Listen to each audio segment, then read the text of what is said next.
सुद्धा हा मुलगा उभा राहिला, पण तो राहत असताना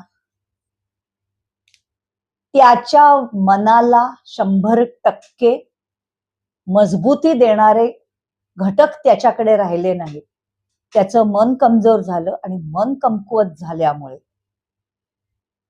तो मनाने खचला. त्याचा फायदा घेऊन त्याला काही व्यसनांच्या आहारी टाकलं गेलं, काही चुकीच्या लोकांच्या संगतीत टाकलं गेलं आणि असं करत करत त्याच्याबरोबर जे घडलं ते घडलं.